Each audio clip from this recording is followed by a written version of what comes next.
Tere!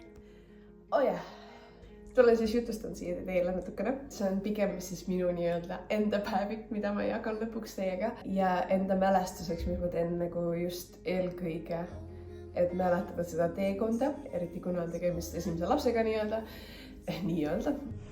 Siis tahaks nagu mäletada seda kõike teekonda ka ja üks päev vaadata tagasi, et oi, mis ma läbi olen käinud. Nagu ma mainisin, ma olen hetkel 21 nädalat rase, ehk siis üle poole on juba tegelikult kantud. Ma sain tegelikult rasedusest teada 5 päeva enne jõule. Ehk siis ma tulin Eestisse antud hetkel ja Hendrik ei olnud seal ja mul pidi päevad nii-öelda hakkama. Ei hakanud ja siis that was the news for me, mis oli minu jaoks totaalne šokk, nagu totaalne šokk.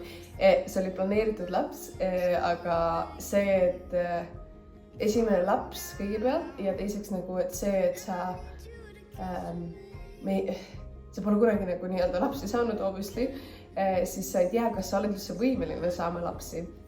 Et tänapäeval on nii palju probleeme paljudel inimestel ja kui sa vaatad sotsiaalmeediasse, mis nagu mina just eriti nagu tol hetkel vaatasin, siis ma sain nii palju seda nii-öelda exposure'it, et inimestel on nii palju probleeme ja et kas mina üldse olen võimeline saama lapsi ja see oli nagu suur küsimärk nii-öelda. Aga meil läks pigem kiiresti, võttis mõned kuud nii-öelda, et kas siis õnneks või siis oligi nii-öelda aeg, ma ei tea. Aga jah, ma sain üksi seda teada ja Hendrik tuli siis nii-öelda 5 päeva hiljem tuli alles Eestisse. Ehk ma pidin 5 päeva tema eest varjama, et midagi toimub. Tema teadis, et nagu see kuu möödus nii-öelda ilma selleta, et ma ei rasedaks. Aga tegelikult vola. Ja siis jõuludel oli ka väga päris suur seiklus sellega, et varjata seda pere eest, mõlema pere eest nii-öelda, kuna pere mõlemad sai teada alles märtsikuus tegelikult. Ehk siis 3 kuud hiljem, pluss siis see, et me soovisime näost näkku öelda neile. Ehk siis Hendriku vanemad on ka, ei ela Kopenhaagenis, minu vanemad ei ela Kopenhaagenis või minu perekond. Ehk siis meie lendasime märtsi keskel, lendasime Eestisse ja märtsi alguse siis saime siis Hendriku vanematega kokku nii-öelda. Et me otsustasime, et me ei soovi esimestel kuudel midagi öelda kellegile.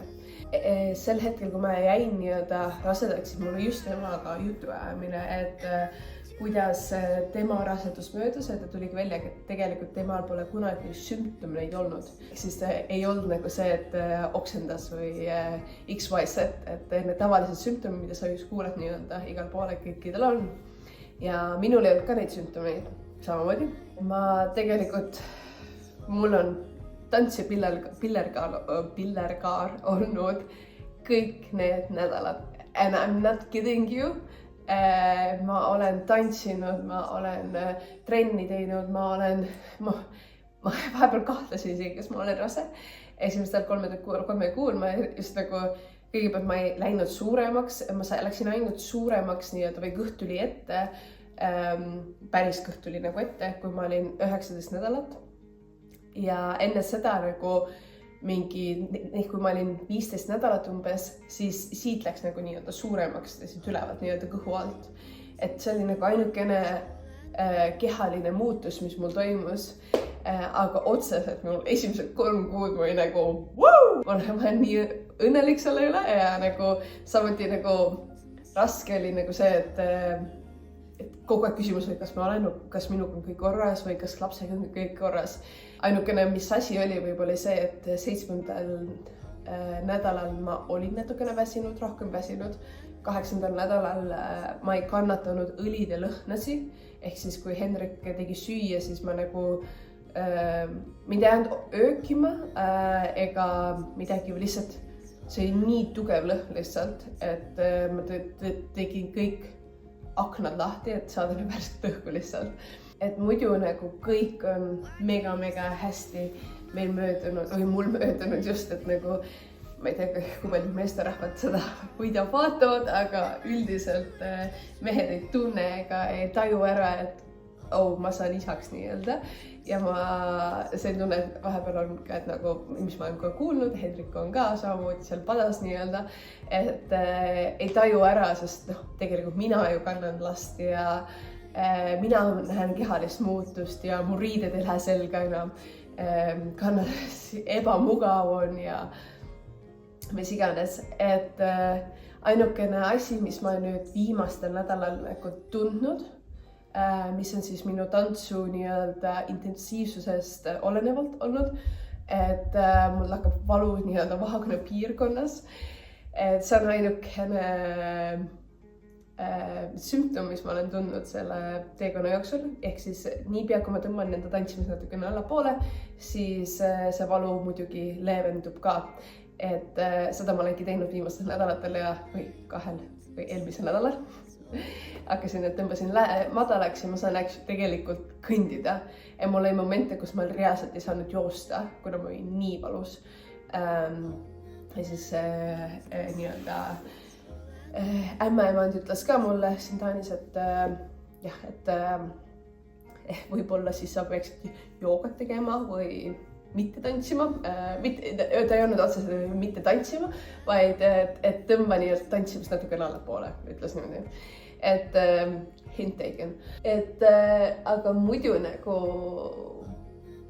on päris crazy teekond minu jaoks olnud, kuna ma reaalselt, mul on lust oli läbi tulnud. I'm telling you. Jah, ainukesed probleemid nüüd ongi see, et riided ei lähe selga ja tahad ainult olla mingi dressipükstes ja lihtsalt mugavates riietes.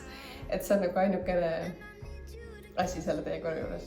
Me just käisime eelmine nädal, käisime siis 20 nädala nii-öelda skänningus. Kõik on lapsega korras, me teame sugu täna juba. Arst vaatas kõik üle, südame ja mis iganes on vaja üle vaadata, et on väga õnnelik, mida ta näeb. Ehk siis kõik on väga hästi. Eelmine nädal ma hakkasin ka esimest korda nii-öelda lapse liigutusi tundma, ehk siis väikseid kikke. Ja siiamaani nagu siin seal tunnen, et igapäevaselt mingi löög ikkagi tunnen ära. Et selles mõttes, et jällegi mingi asi, mida ma ei teadnud, et minu äpid kõik ütlesid, et 16. nädalal sa peaksid tundma lapse nii-öelda liigutust.